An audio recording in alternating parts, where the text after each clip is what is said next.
മലപ്പുറത്തെ ഇഫ്ലു ക്യാമ്പസുമായി ബന്ധപ്പെട്ട തർക്കങ്ങൾക്കിടയിൽ ഇഫ്ലു നൽകിയ വിശദീകരണം വിവാദമാകുന്നു. കേരളത്തിലെ മാധ്യമങ്ങളെയും മലയാളി വിദ്യാർത്ഥികളെയും കുറ്റപ്പെടുത്തുന്ന പത്രക്കുറിപ്പിൽ കേന്ദ്ര സംസ്ഥാന മന്ത്രിമാരുടെ വാദങ്ങളെയും ഖണ്ഡിക്കുന്നുണ്ട്. മുജീബ് റഹ്മാൻ ഡൽഹിയിൽ നിന്നും ചേരുന്നു. മുജീബ്, മലപ്പുറത്തിന് ഇഫ്ലു ക്യാമ്പസ് നഷ്ടമാകും എന്നുള്ള ആരോപണങ്ങൾ ഉള്ള സാഹചര്യത്തിലാണ് ഇപ്പോൾ ക്യാമ്പസ് അധികൃതരിൽ നിന്ന് ഇത്തരത്തിലൊരു വിശദീകരണം ഉണ്ടായിരിക്കുന്നത്. ഏത് സാഹചര്യത്തിലാണ് അധികൃതരുടെ ഈ വിശദീകരണം?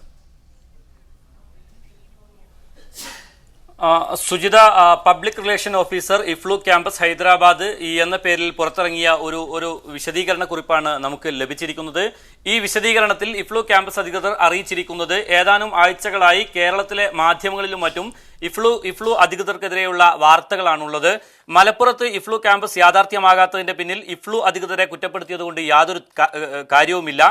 അതിനുശേഷം മലയാളികളെ ഒന്നടങ്കം കുറ്റപ്പെടുത്തുന്ന തരത്തിലുള്ള വലിയ ഒരു പ്രസ്താവന ഇഫ്ലു നടത്തിയിരിക്കുന്നു. ഈ പഠിക്കാനുള്ള താല്പര്യം മലയാളികൾക്ക് കുറവാണ്. റാലി നടത്താനും സമരം ചെയ്യാനുമുള്ള ആത്മാർത്ഥതയും താല്പര്യവും അതിനുള്ള ആ ഒരു ചുറുചുറുക്ക് മലയാളികൾ പഠിക്കുന്ന കാര്യത്തിൽ കാണിക്കുന്നില്ല. അതിന് തെളിവായി പറയുന്നത് ഇഫ്ലു മലപ്പുറത്ത് ക്യാമ്പസ് ആരംഭിച്ചതിന് ശേഷം ഒരു സർട്ടിഫിക്കറ്റ് കോഴ്സ് ആരംഭിച്ചു. 30 സീറ്റാണ് ഈ സർട്ടിഫിക്കറ്റ് കോഴ്സുകൾ ഉണ്ടായിരുന്നത്. എന്നാൽ അതിൽ 25 സീറ്റിലേക്ക് മാത്രമാണ് ആളുകൾ അപേക്ഷ അയച്ചിട്ടുള്ളത്. 11 പേരെയാണ് അതിൽ നിന്ന് യോഗ്യരായി കണ്ടെത്താനായത്. അതുകൊണ്ട് തന്നെ പഠിക്കാനുള്ള താല്പര്യമല്ല, മറിച്ച് വേറെ ചില താല്പര്യങ്ങളാണ് മലയാളികൾക്ക് എന്ന ഒരു സൂചന അതിലുണ്ട്. അതിനേക്കാൾ വലിയ ഒരു തരത്തിലുള്ള ആരോപണം ഇഫ്ലു ഉന്നയിച്ചിരിക്കുന്നത് ചില രാഷ്ട്രീയക്കാരും അതുപോലെ തന്നെ കേരളത്തിലെ മാധ്യമങ്ങളുമാണ് ഈ വിഷയത്തിൽ ഇഫ്ലുവിനെ ഒറ്റപ്പെടുത്തുന്നത്. ഇഫ്ലുവിനെ കരിവാരിത്തേക്കാനുള്ള ശ്രമമാണ് അവർ നടത്തിക്കൊണ്ടിരിക്കുന്നത്. ഇതിൽ ജനങ്ങൾ ഒരിക്കലും വഞ്ചിതരാകരുത് എന്ന ഒരു സൂചനയും അതിൽ കൊടുക്കുന്നുണ്ട്. ഒരു ക്യാമ്പസ് എന്ന് പറഞ്ഞാൽ അതിന് 75 ഏക്കർ ഭൂമി മലപ്പുറത്ത് നൽകിയിരുന്നു. സർക്കാർ ഭൂമി ലഭ്യമാക്കുകയും മറ്റ് കാര്യങ്ങൾ ചെയ്തിട്ടുണ്ടെന്ന അവകാശവാദം ഉന്നയിക്കുന്നു. എന്നാൽ അതിന് മറുപടിയായി ഇഫ്ലു പറയുന്നത് ഒരിക്കലും ഒരു ക്യാമ്പസ് ഒരു യൂണിവേഴ്സിറ്റി എന്ന് പറഞ്ഞാൽ ഒരു നാടോടി സർക്കസോ അതുപോലെ ഗ്രാമീണ കാർണിവലോ അല്ല. എവിടെയെങ്കിലും അല്പം സ്ഥലം കിട്ടിയാൽ അവിടെ അപ്പോൾ തന്നെ ക്ലാസ് തുടങ്ങാനൊന്നും ആവുകയില്ല. ഇഫ്ലു കൊല്ലങ്ങളായി ലക്നൌവിൽ അതിന്റെ യൂണിവേഴ്സിറ്റി ഭംഗിയായി പ്രവർത്തിക്കുന്നുണ്ട്. ഹൈദരാബാദിലെ ക്യാമ്പസുമുണ്ട്. എന്നാൽ ആദ്യം തന്നെ അതിന്റെ ഏറ്റവും ആദ്യമായി വേണ്ടത് ഭൂമി മാത്രമല്ല, മറിച്ച് പഠിക്കാനുള്ള കുട്ടികളുടെ താല്പര്യവും അതിനുള്ള സംവിധാനവുമാണ് വേണ്ടത് എന്ന്. എന്നാൽ ഇതിനെതിരെ ഇപ്പോൾ തന്നെ എതിർപ്പുകൾ ദയവായി തുടരുക. ഇപ്പോൾ മുൻ MLA ശശികുമാർ നമ്മോടൊപ്പം ചേരുന്നു ഈ വിഷയത്തിൽ പ്രതികരിക്കാൻ. ശശികുമാർ, മലപ്പുറത്തിന്റെ ഒരു വലിയ പ്രതീക്ഷയാണ് ഇഫ്ലു ക്യാമ്പസ്. അത് നഷ്ടമാകുമെന്ന ആരോപണങ്ങൾ, അതിനുള്ള ശ്രമങ്ങൾ നടക്കുന്നു എന്ന ആരോപണങ്ങൾ നിലനിൽക്കുന്ന ഒരു സാഹചര്യത്തിലാണ് ഇഫ്ലു അധികൃതരിൽ നിന്ന് ഇങ്ങനെ ഒരു വിശദീകരണം ഉണ്ടായിരിക്കുന്നത്. എങ്ങനെ പ്രതികരിക്കുന്നു?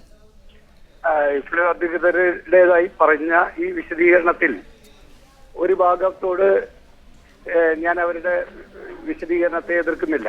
ഇഫ്ലു ഇവിടെ യാഥാർത്ഥ്യമാവാത്തതിന് കാരണം ഇഫ്ലു അധികൃതർ മാത്രമല്ല എന്നവർ പറഞ്ഞിട്ടുണ്ട്. അത് ശരിയാണ്, ഇഫ്ലു അധികൃതർ മാത്രമല്ല. പക്ഷെ ഇഫ്ലു അധികൃതർക്കും ഉത്തരവാദിത്വമുണ്ട്. സർവോപരി കേന്ദ്ര സംസ്ഥാന ഗവൺമെന്റുകൾക്കും അതിന് ഉത്തരവാദിത്വമുണ്ട്.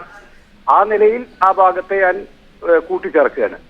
രണ്ടാമത്തെ കാര്യം, കേരളത്തിലെ ഇത് യാഥാർത്ഥ്യമാകാതിരിക്കാനുള്ള കാരണമായി അവർ ചൂണ്ടിക്കാണിക്കുന്നത് മലയാളികളുടെ സമരബോധവും അതുപോലെ തന്നെ സംഘടനയും മാധ്യമങ്ങളൊക്കെ നടത്തുന്ന ഇടപെടലിനെ കുറിച്ചാണ്. അതിനെക്കുറിച്ച് അവർക്ക് മലയാളികളുടെ പ്രത്യേകതയെ കുറിച്ച് അവർക്ക് മനസ്സിലാക്കാൻ കഴിഞ്ഞിട്ടില്ല എന്നുള്ളതിൽ എനിക്ക് ദുഃഖമുണ്ട്.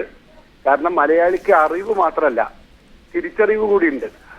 ഈ തിരിച്ചറിവാണ് ഈ സമരബോധം. സമരം ചെയ്യാൻ കഴിയാന്ന് പറഞ്ഞാൽ എല്ലാവർക്കും കഴിയില്ല. അത് തിരിച്ചറിവുള്ള ജനതയ്ക്ക് കഴിയൂ. അത് അവർക്ക് മനസ്സിലാക്കാഞ്ഞിട്ടോ തെറ്റിദ്ധരിച്ചിട്ടോ പറഞ്ഞാവും. ഇത് അസ്ഥാനത്തുള്ള ഒരു വിശദീകരണ കുറിപ്പായിട്ടാണ് എനിക്ക് തോന്നുന്നത്. അവരവരുടെ ഉത്തരവാദിത്വം നിർവഹിക്കുന്നതിന് വേണ്ടി. ശ്രീ ശശികുമാർ, ദയവായി ലൈനിൽ തുടരണം. ഇപ്പോൾ വിദ്യാഭ്യാസ മന്ത്രി PK അബ്ദുറബ്ബ് നമ്മോടൊപ്പം ചേരുന്നുണ്ട്. ശ്രീ അബ്ദുറബ്ബ്, സമരം നടത്താനുള്ള ആവേശം പഠിത്തത്തിൽ ഇല്ല മലയാളികൾക്ക്. ഒപ്പം അല്പം ഭൂമി നൽകിയാൽ തുടങ്ങാവുന്ന ഒരു സർക്കസോ ഗ്രാമീണ കാർണിവലോ അല്ല യൂണിവേഴ്സിറ്റി എന്ന വിശദീകരണമാണ് ഇഫ്ലു ക്യാമ്പസ് അധികൃതർ നൽകിയിരിക്കുന്നത്. ഇങ്ങനെ ഒരു കത്ത് താങ്കളുടെ ശ്രദ്ധയിൽ പെട്ടിട്ടുണ്ടാകും. എന്താണ് പ്രതികരണം? അങ്ങനെയൊരു കത്തുമല്ല, ശ്രദ്ധയിൽപ്പെടുകയല്ല, കത്തിന്റെ കോപ്പി തന്നെ എനിക്ക് കിട്ടി. ഇന്നലെ ഡൽഹിയിൽ വെച്ച് ബഹുമാനായ മാനവ വികസന സഹമന്ത്രി ഡോക്ടർ ശശി തരൂരും ഉന്നത വിദ്യാഭ്യാസ വകുപ്പിലെ സെക്രട്ടറി അടക്കമുള്ള ആളുകളുമായി ഈ കാര്യങ്ങൾ ചർച്ച ചെയ്തു. ആ ലെറ്റർ എഴുതിയ PROക്ക് എന്തോ കുഴപ്പമുണ്ട്. അദ്ദേഹത്തിന് കേരളത്തിലെ സ്ഥിതിഗതികൾ അറിയില്ല. ഒരു യൂണിവേഴ്സിറ്റി എന്ന് പറഞ്ഞാൽ ലാൻഡ് കൊടുക്കലല്ല എന്നുള്ളത് എല്ലാവർക്കും അറിയാം. പക്ഷേ യൂണിവേഴ്സിറ്റി തുടങ്ങാൻ ലാൻഡ് വേണം എന്ന് പറഞ്ഞത് കൊണ്ടാണ് ലാൻഡ് കൊടുത്തത്. അതല്ലാതെ ഞങ്ങൾ ലാൻഡ് ഉണ്ട് ഇവിടെ ഞങ്ങളോട് പോയി എന്ന് പറഞ്ഞ് ആരും വിളിച്ചിട്ടില്ല.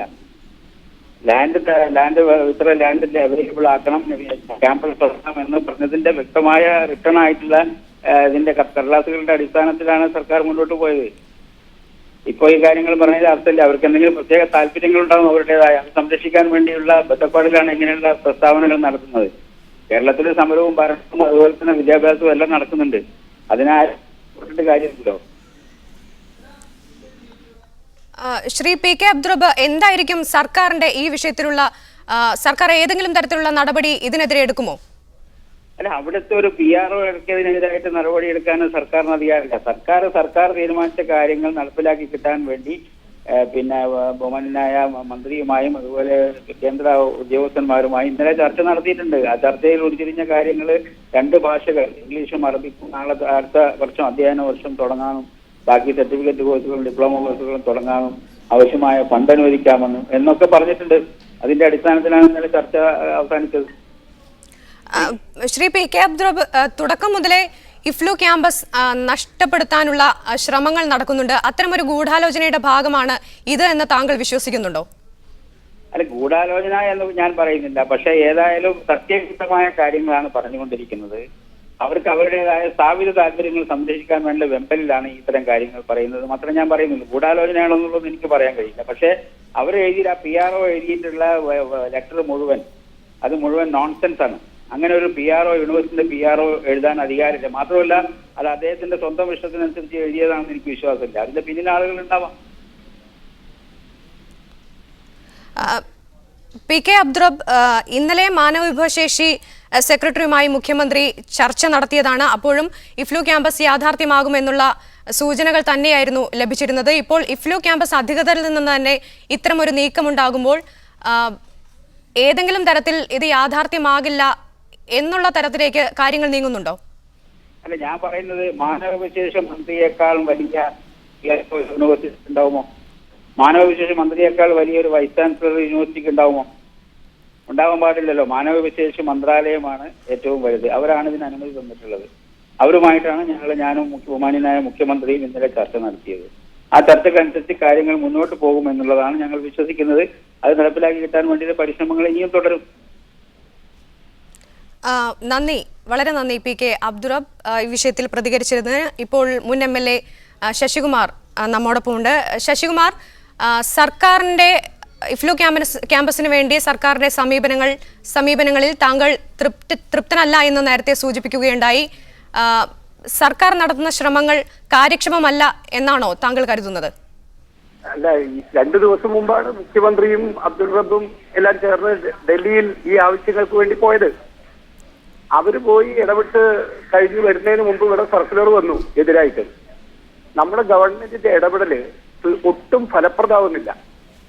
ഇവര് ആടങ്ങാടി പോയതുപോലെ എന്ന് പറഞ്ഞു കേട്ടിട്ടുണ്ട്. അതുപോലെയാണ് ഇപ്പൊ നമ്മുടെ നാട്ടിലെ ഗവൺമെന്റും മന്ത്രിമാരും ഡൽഹിയിലും തിരുവനന്തപുരത്തും പോകുന്നത്. അവിടെ പോകുന്നു, എന്തൊക്കെയോ പറഞ്ഞു പോരുന്നു. ഈ പ്രശ്നങ്ങളിൽ ഒരു പരിഹാരം ഉണ്ടാവുന്നില്ല. ഇത് തികച്ചും അപര്യാപ്തമാണ്. കണ്ടിന്യൂസ് ആയി സിൻസിയറായി ഒരു ഇടപെടൽ വിദ്യാഭ്യാസ മന്ത്രി, കേരള വിദ്യാഭ്യാസ മന്ത്രിയുടെ ഭാഗത്തില്ല, കേന്ദ്ര മാനവശേഷി വകുപ്പ് മന്ത്രിയുടെ ഭാഗത്തില്ല. തികച്ചും നിരാശാജനകമാണ് വിദ്യാഭ്യാസ മേഖലയിൽ കേന്ദ്ര ഗവൺമെന്റിൽ നിന്ന് കേരളത്തിന് അർഹതപ്പെട്ട വാങ്ങിയെടുക്കുന്ന കാര്യത്തിലുള്ള അനുഭവം എന്നാണ് എനിക്ക് തോന്നുന്നത്. കാരണം കഴിഞ്ഞ ഗവൺമെന്റിന്റെ കാലത്ത് 6 യൂണിവേഴ്സിറ്റികൾ യാഥാർത്ഥ്യമാക്കിയ ഒരു അനുഭവം നമ്മുടെ മുമ്പിൽ നിൽക്കുമ്പോഴാണ്. ശശികുമാർ, താങ്കൾ പറഞ്ഞു സർക്കാരിന്റെ ഭാഗത്തു നിന്ന് കാര്യക്ഷമമായ ഒരു ഇടപെടൽ നടക്കുന്നില്ല എന്ന്. അങ്ങനെയാവുമ്പോൾ ഇപ്പോൾ ഈ ഇഫ്ലു ക്യാമ്പസ് അധികൃതരിൽ നിന്നും ഇത്തരത്തിലൊരു സമീപനം ഉണ്ടാകുന്നു. ഒരു അട്ടിമറി ശ്രമമാണ് ഇത് എന്ന് താങ്കൾ കരുതുന്നുണ്ടോ? അല്ല, അവർക്ക് അവരുടെ വെസ്റ്റഡ് ആയിട്ടുള്ള കാര്യങ്ങൾ ഉണ്ടാവും. അവിടുന്ന് സർവകലാശാലയുടെ ഇപ്പൊ അലിഗറിന്റെ കാര്യത്തിൽ ചില വെസ്റ്റഡ് ആയിട്ടുള്ള താല്പര്യങ്ങൾ ഉണ്ട് എന്ന് പറഞ്ഞു കേട്ടല്ലോ. പക്ഷെ അതൊക്കെ പൊളിറ്റിക്കൽ വില്ലിലല്ലേ മാറുക. ഗവൺമെന്റിന്റെ നയവും പൊളിറ്റിക്കലായിട്ടുള്ള വില്ലും ഉണ്ടെങ്കിൽ അത്തരം ചെറിയ ചെറിയ പ്രശ്നങ്ങളിൽ തട്ടിത്തടഞ്ഞു നിൽക്കില്ല. ഇവിടെ അത് പ്രകടമാക്കാൻ കഴിയില്ല. കേന്ദ്ര ഗവൺമെന്റ് ഫംഗ്ഷൻ ചെയ്യുന്നില്ല, സംസ്ഥാന ഗവൺമെന്റ് ഫംഗ്ഷൻ ചെയ്യുന്നില്ല. ഈ അവസ്ഥയിൽ നമ്മുടെ കേന്ദ്ര സംസ്ഥാന ഗവൺമെന്റുകൾ വന്നുപെട്ടതിന്റെ ഫലം ഓരോ വകുപ്പിലും പ്രതിഫലിക്കുകയാണ് ഓരോ നിലയിൽ. ഇതിന്റെ ഒരു ദുരന്തമാണ് കേരളം ഇന്ന് ഏറ്റുവാങ്ങുന്നത് എന്നാണ് എനിക്ക് തോന്നുന്നത്. വളരെ നന്ദി ശശികുമാർ പ്രതികരിച്ചതിന്.